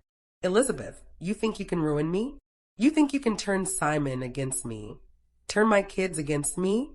I'll burn this house down before I let you win." Her words clawed at the night air, venom dripping from every syllable. I inhaled slowly, then opened the door. Nancy stood there, her hair wild, her makeup smeared, and her hands clenched into fists at her sides. She wasn't dressed like the polished woman from court anymore. Tonight, she looked like a cornered animal, dangerous and unpredictable. "Well," I said calmly, leaning against the frame, "you've already lost your mask. That's a start." Her eyes blazed. "Don't you dare talk to me like I'm beneath you." "You put yourself there," I replied softly. She pushed forward as if to step inside, but I blocked her path. "No, Nancy, you don't cross this threshold again." Her lips curled into a cruel smile. "You can't keep me from my own children." "You already lost that fight once," I said, thinking of the judge's words in the courtroom, his warning about her reckless behavior. "And you'll lose it again." For a second, her mask slipped further. She trembled, whether from rage or fear I couldn't tell, but her voice came out low and sharp. "You've been waiting for this, haven't you? Waiting for me to fall. You're enjoying this." "No," I said, my voice steady, calm, sharper than I felt. "I'm not enjoying it, but I will finish it." Her hand shot out, fast and sharp, snatching at my wrist. "You think you're so strong, Elizabeth? You're just an old woman who doesn't know when her time is over." Before I could respond, Simon's voice thundered from behind me. "Let her go, Nancy." Nancy froze. For the first time, I saw the fear flash in her eyes, not at me but at him. Simon, pale and bandaged, had pushed himself upright, his frame trembling but his voice resolute. "You don't belong here anymore," he said firmly. "You don't belong in our home, or in our lives." Nancy released my wrist with a scoff, but her smirk returned, thinner, meaner. "We'll see about that in court. You think one little pile of papers can destroy me. You don't know me, Simon. You never did." Simon's jaw tightened, but he didn't speak again.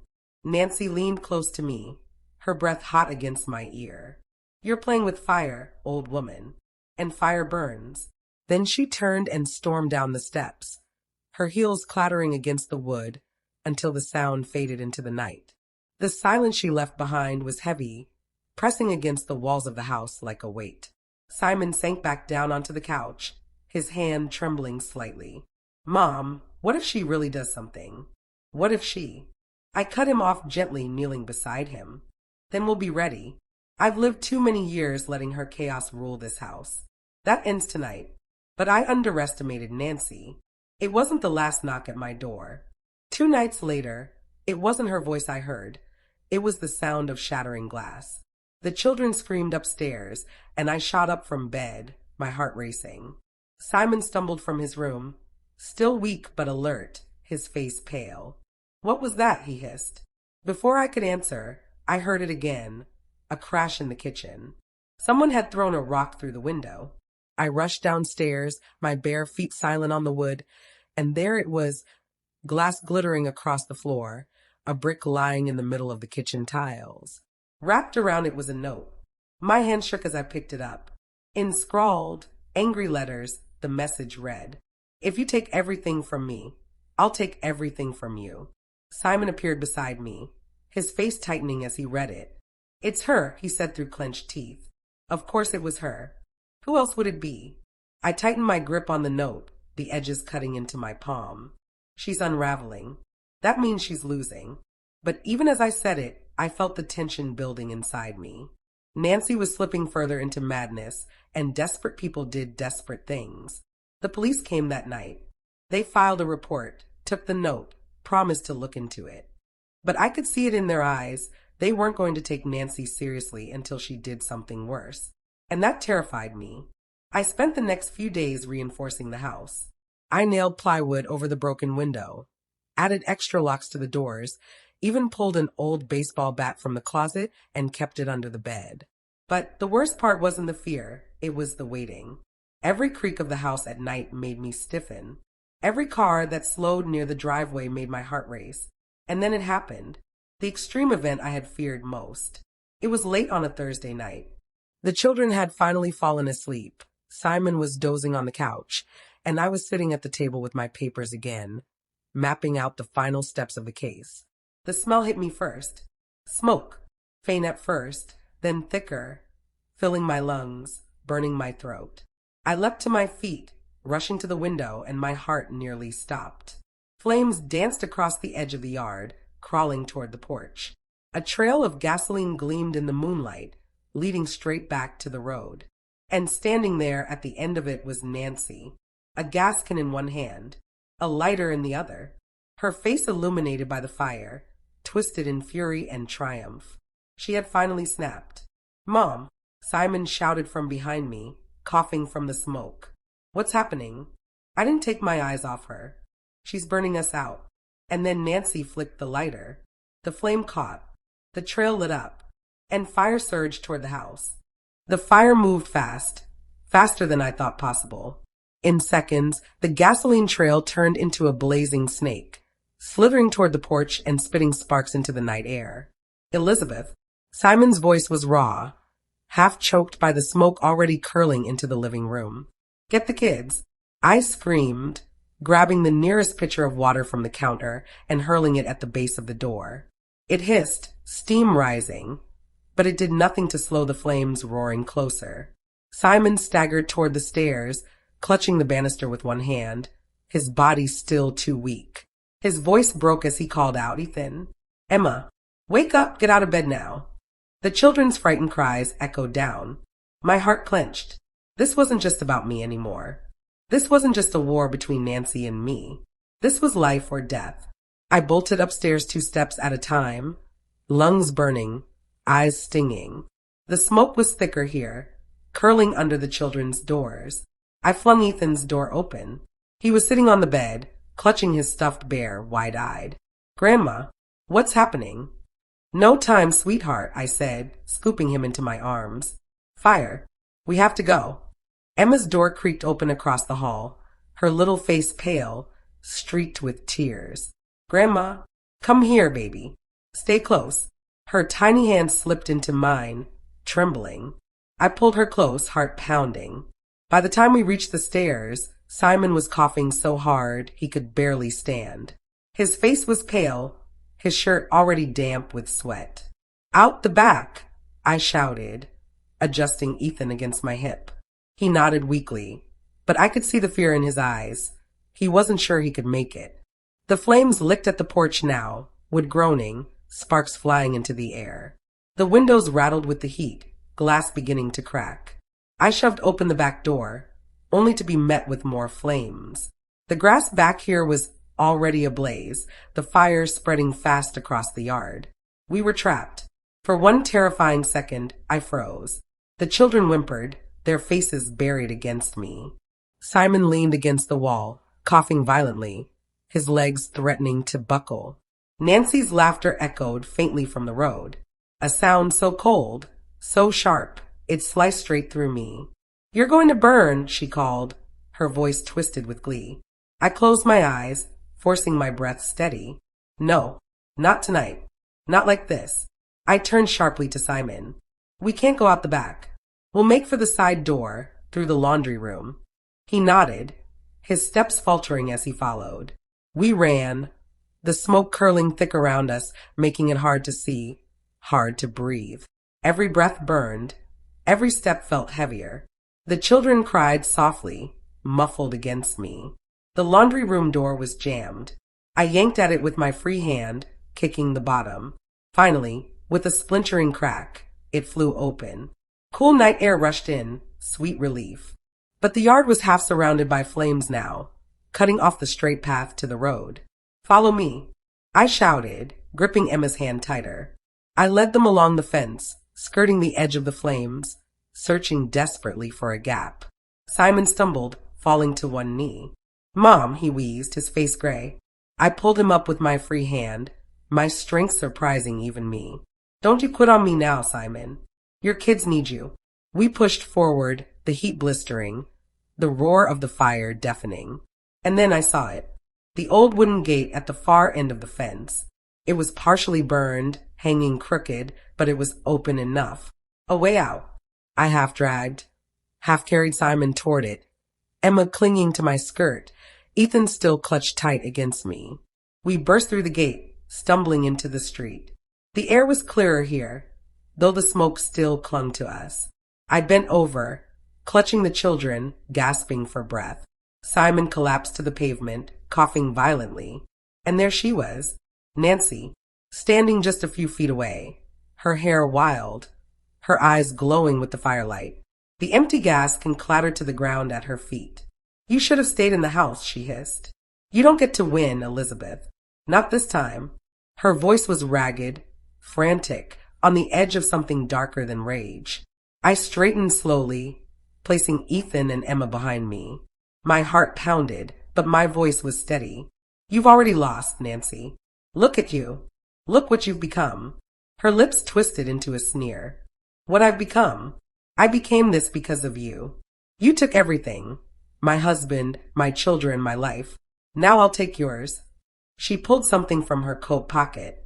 My blood ran cold. A knife. The blade glinted in the firelight, steady in her trembling hand. Simon groaned on the ground behind me, too weak to stand. The children whimpered softly, clinging to each other. Nancy stepped closer, her eyes never leaving mine. "You think you're stronger than me? You think you're better? Let's see how strong you are when I carve that smug look off your face." I didn't move. I didn't flinch. I kept my voice calm, even as my heart threatened to burst from my chest. "Don't do this, Nancy. There's still a way back from this. You don't have to destroy yourself." Her laugh was sharp, bitter. "Way back? There's no way back for me. Not anymore." The knife gleamed as she raised it higher, her steps quickening. Behind her, the fire roared louder, consuming the porch, the roof beginning to collapse. Sparks rained down, lighting the night sky in a hellish glow. The children screamed. Simon tried to push himself upright, but his arms gave out, his voice hoarse. "Mom." "Watch out." Nancy lunged. The blade slashed through the air, inches from my chest. I grabbed her wrist, the force of her attack nearly knocking me backward. She snarled, pushing harder, the knife trembling as it inched closer. Her strength surprised me, fueled by madness, by desperation. I tightened my grip, twisting sharply. The knife clattered to the pavement. She screamed, clawing at me, shoving me back against the fence. For a moment, it was chaos, her hair whipping in my face, her nails digging into my skin, the heat of the fire pressing closer. And then, headlights, blinding, sudden, washing the street in white light. A police car screeched to a halt at the end of the road. Doors slammed. "Freeze!" an officer's voice boomed. Nancy froze, her chest heaving, her eyes darting wildly between me, the knife on the ground, and the officers rushing forward. For a split second, I thought she might surrender. that maybe, finally, it was over. But then I saw it. That flicker in her eyes. That final spark of madness. She didn't reach for the knife. She reached for Emma. Nancy's fingers stretched out like claws. Her face twisted in a mask of rage as she lunged toward Emma. No. My scream tore from my throat, raw and desperate. Emma shrieked, stumbling back against the fence, her small hands raised as if they could somehow block the madness rushing toward her. I didn't think, I moved. My body collided with Nancy's just as her hands grazed Emma's arm. The impact knocked the breath from both of us, sending us sprawling onto the pavement. The knife lay only a few feet away, glinting under the flashing red and blue lights. Nancy scrambled for it, wild-eyed, nails scraping the asphalt as she crawled forward. I grabbed her ankle and yanked hard. She let out a guttural scream, kicking wildly, one heel catching me square in the chest.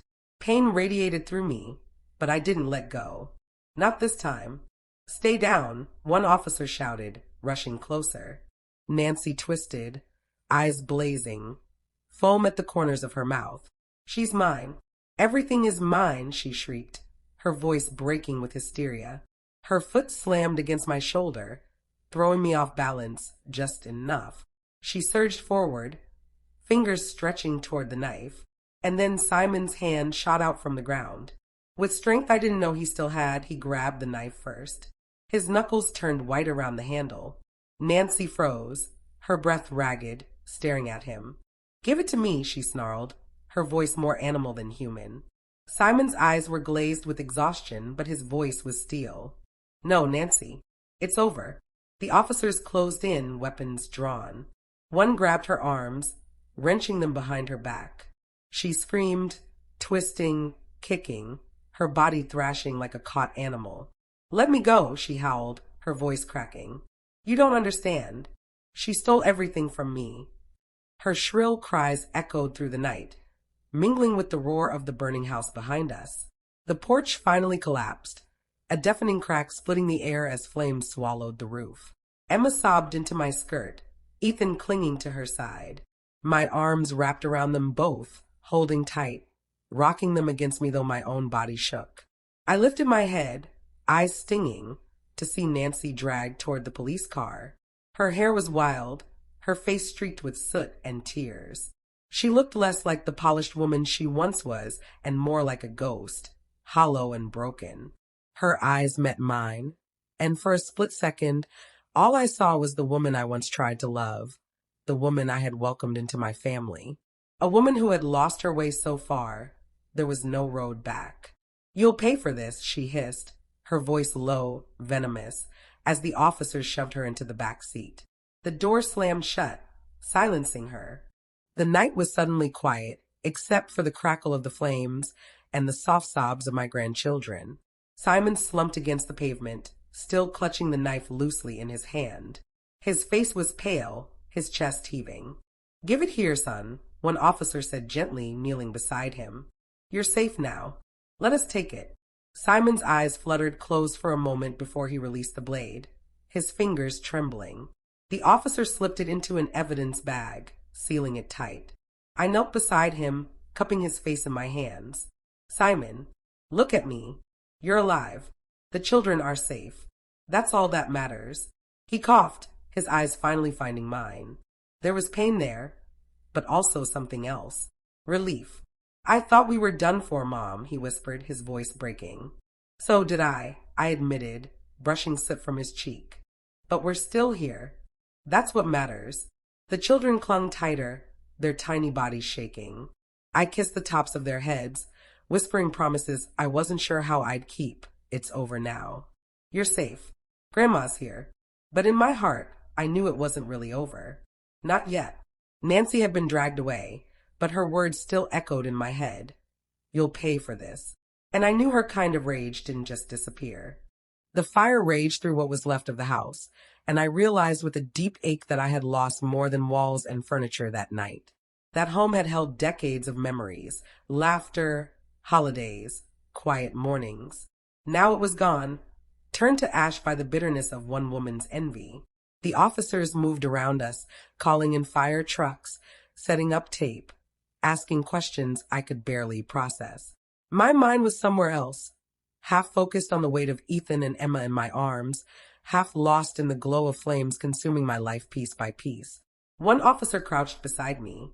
"Ma'am, we'll need statements from all of you. But first, we're going to get you checked out by the paramedics. That smoke you inhaled, it's not safe." I nodded faintly, not really listening. My eyes drifted to the police car where Nancy sat, her face pressed against the glass. She wasn't screaming anymore. She wasn't thrashing. She just stared at me, her eyes hollow, her expression unreadable. And then she smiled, a slow, eerie smile that made my stomach twist. I turned away quickly, pulling the children closer, my heart pounding. That smile wasn't the look of defeat. It was a promise. Simon groaned softly, and I snapped back to the moment, helping him as the paramedics lifted him onto a stretcher. His hand found mine, weak, but steady. "Don't leave me," he whispered, panic flickering in his eyes. "I'm not going anywhere," I promised, squeezing his fingers. The paramedics loaded him into the ambulance, and I climbed in after him, keeping Ethan and Emma pressed close. Their eyes were wide, their cheeks streaked with soot, but they didn't make a sound. They just clung to me, as though letting go would mean losing everything. As the ambulance doors closed, I caught one last glimpse of the burning house, flames leaping high into the night sky. Everything I had built was gone, but we were alive. And as the siren wailed, carrying us away from the wreckage, I made a silent vow. Nancy had tried to take everything from me, my home, my family, my peace, but she hadn't won. Not yet. She might have burned my house to the ground, but I still had the one thing she couldn't touch, my will to fight back. And if she thought prison would stop her, she was wrong. I knew her too well. This wasn't the end. It was only the beginning. The morning after the fire, I woke in a hospital bed. The sterile smell of disinfectant clung to the air, the beeping of machines tapping out a rhythm that felt foreign to me. Emma was curled against my side, her tiny fingers tangled in my nightgown, as though she feared I'd vanish if she let go. Ethan sat in a chair nearby, his small hand holding mine even in sleep. Simon was in the next room, still under observation after the smoke inhalation and the fight with Nancy. The doctor said he'd be fine, but rest was crucial. I wanted to rest, too, but my mind refused. Nancy's smile haunted me, that eerie, calm curl of her lips as the police car pulled away. It was a smile that said, "I'm not finished." The doctors and nurses came and went. The police came, too, asking questions, filling out forms. I gave them the truth, or most of it. I told them about the fire, the knife, Nancy's attack. But some things I kept to myself. The details of the ring, the betrayal, the bitterness that had built for months. I wasn't ready to open that wound to strangers.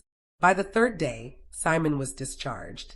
We were all moved to a safe temporary shelter, a small 2-bedroom apartment arranged by the county for victims of arson. It was clean, but it wasn't home. The kids hated it. "It smells weird," Ethan whispered one night, pressing his face into his pillow. "I miss the backyard. I miss my toys." "I know, sweetheart," I whispered, stroking his hair.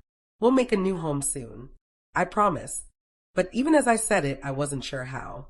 Insurance would cover part of the loss, but rebuilding wouldn't be simple. And Nancy's shadow loomed over us all. On the 5th morning, as I made oatmeal for the children, a knock came at the door. My heart leapt into my throat. It wasn't Nancy. Of course, it couldn't be. She was in prison. It was a delivery man. He handed me a large envelope with no return address. Suspicion prickled through me as I tore it open. Inside was a single sheet of paper. My hands trembled as I unfolded it. In bold black ink, the words were simple. "Enjoy the silence while it lasts." No name, no signature, but I didn't need one. Nancy. She was behind bars, and yet her hand still reached into my life. I crumpled the paper quickly, shoving it deep into the trash so the children wouldn't see. My hands shook as I washed the dishes, the water too hot, burning my skin. Later that night, after the children fell asleep, I sat with Simon at the small kitchen table. His face was pale, his eyes tired, but his jaw was set with the same stubborn strength I remembered from when he was a boy. She's still pulling strings, I whispered, sliding the memory of the note across the table to him. He read it silently, then exhaled sharply. Mom, she shouldn't even be able to send this. She's not allowed contact. She didn't send it herself, I said bitterly. She has help. Someone out there is doing her bidding. Simon rubbed his temples. She always had a way of twisting people, of convincing them to see things her way. My chest tightened. He was right. Nancy didn't need to be free to cause damage. And just like that, the fragile sense of safety we'd tried to build in that tiny apartment shattered. The next few weeks blurred. Insurance adjusters, police interviews, endless phone calls. Through it all, I stayed strong for Ethan and Emma, keeping my voice soft and steady, my smile reassuring. But inside, my fear gnawed at me. One night, I sat with Emma as she colored. She looked up suddenly, her big eyes serious. Grandma, she asked. Yes, darling. Why does Mommy hate us? The crayon slipped from my fingers. I swallowed hard, my throat tight. Oh, sweetheart. Mommy doesn't hate you. Emma tilted her head. But she yells. And she tried to hurt us. I pulled her into my lap, hugging her close. Your mommy is very sick right now. Sometimes people do bad things when they're hurting inside. But it's not your fault. Not ever. Her little arms wrapped around my neck. Will she come back? She whispered. I couldn't answer. Not honestly. Days stretched into weeks, and slowly routines formed. The children started at a new school nearby. Simon began therapy. I worked with lawyers to secure custody. Life began, painfully, to move forward. And then came the second letter. This one wasn't delivered to my door. It was slipped into Emma's backpack. I found it while unpacking her things one afternoon. My blood ran cold as I read the words, scrawled in Nancy's unmistakable handwriting. A mother never lets go. Terror gripped me. She wasn't just sending threats. She was reaching directly into my grandchildren's lives. I stormed to the school the next morning, demanding answers. The principal paled, assuring me they had security measures, that no strangers had been seen. But the note proved otherwise. Nancy had someone on the outside, watching us, waiting. That night, as the children slept, I sat alone at the kitchen table, staring at the two notes. My hand shook, but not from fear this time. From fury. Nancy had taken my home. She had scarred my family. And now she was poisoning the fragile safety I was trying to build. Enough was enough. I wasn't going to sit back and wait for her to strike again. I was going to strike first. The next morning, I walked into the law office of James Whitaker, a sharp, no-nonsense attorney I had met through a support group. He had once told me, if you ever want to go on the offensive, call me. So I did. I want everything, I said firmly as I sat across from him. Full custody of the children. Control of the assets Nancy abandoned. Restraining orders that mean something. I want her cut off. Completely. Whitaker leaned back, studying me with narrowed eyes. This won't be easy. She'll fight from prison. She'll manipulate. She'll use every trick she knows. I don't care, I said, my voice hard as steel. She burned my house to the ground. She terrorized my grandchildren. She still won't let us breathe. It's time she learned she can't win. Whitaker gave a slow nod. Then let's begin. For the first time in weeks, I felt something stir in my chest that wasn't fear. It was resolve. But as I walked home from his office, the hairs on the back of my neck prickled. The feeling of being watched was sharp, undeniable. I turned quickly, scanning the street. A man in a dark hoodie leaned casually against a lamppost, his eyes locked on me. When he saw me looking, he smiled, cold, deliberate, before disappearing into the crowd. My stomach dropped. Nancy's shadow wasn't just a fear anymore. It was real. It was near. And it was closing in. The man in the hoodie haunted my thoughts for days. Every time I stepped outside, every errand, every walk to pick the children up from school, I felt his eyes. I'd glance over my shoulder and sometimes catch him in the distance, sometimes not. But I knew he was there. Nancy was still pulling her strings. At night, I sat awake, listening to the soft breathing of Emma and Ethan in the next room. My mind spun with questions. Who was he? What did he want? What was Nancy promising him for his loyalty? And more importantly, how far was he willing to go? I didn't tell Simon at first. He had enough on his plate, healing from everything we'd endured. But by the third time I spotted the man lingering near the children's schoolyard, my resolve hardened. This wasn't fear anymore. This was war. I went back to James Whitaker, the lawyer.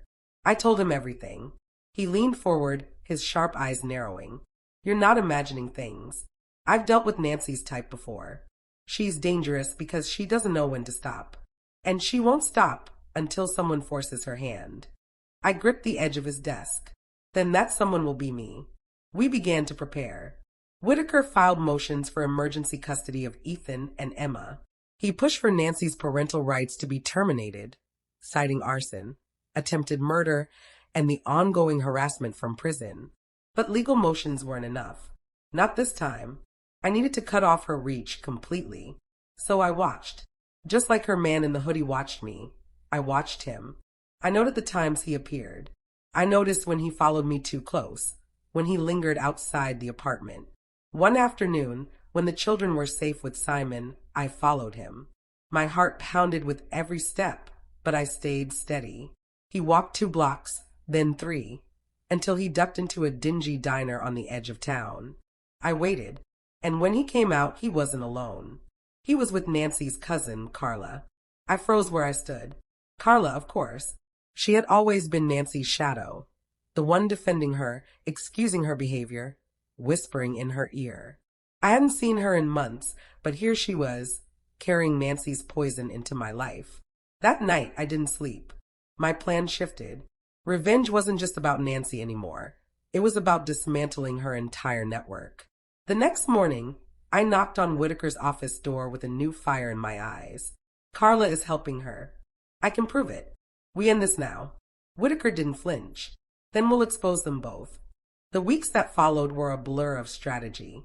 We gathered evidence, documented sightings, even caught photos of the man trailing me. Whitaker moved swiftly, faster than I thought possible. And with every motion, every piece of evidence, I felt Nancy's grip loosening. But she wasn't done yet. One night, after tucking Emma and Ethan into bed, I found a third note slipped under our apartment door. It was short, written in Nancy's jagged hand. Blood will bind us forever. I sat at the table, staring at the words. My hand didn't tremble this time. My fear had burned into something colder. Resolve. I called Whitaker the next morning. No more waiting. No more defense. It's time we strike where it hurts. His answer was firm. Then we take her life apart, legally, financially, and publicly. And that's exactly what we did. The court hearing arrived in a storm of tension. Nancy, dressed in prison orange, was brought into the room in shackles. But even in chains, she held herself tall, her smile sharp and mocking as her eyes found mine across the courtroom. You think you've won, Elizabeth, she whispered as she passed by. I said nothing, but inside I thought, watch me. Whitaker laid everything bare before the judge.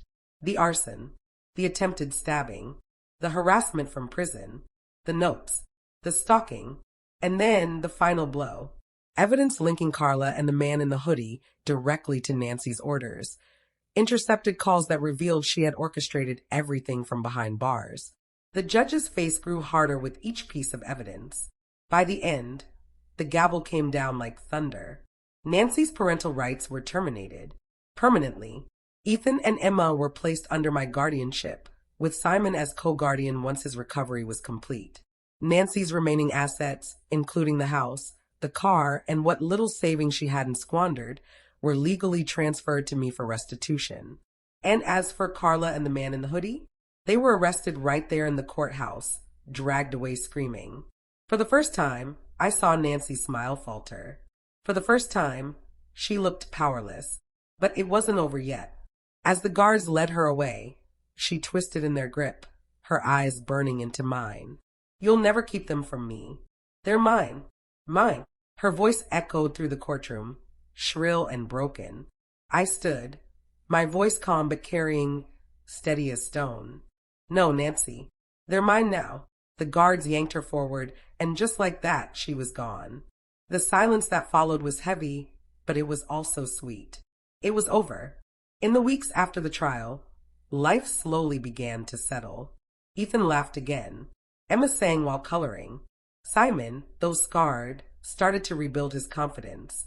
And me, I found peace, not because Nancy was gone, but because I had taken control back. I hadn't let her destroy me. I had stood, I had fought, and I had won. But late at night, when the house was quiet, I would still think back to the beginning. To the moment Nancy slid my wedding ring off the table, her voice cold and triumphant. "It's mine now," she had said. And 3 weeks later, I had taken everything from her. Her car, her house, her children, her peace of mind. In the end, it wasn't just revenge. It was justice. And justice, I had learned, was worth every scar. It has been 5 years since the storm.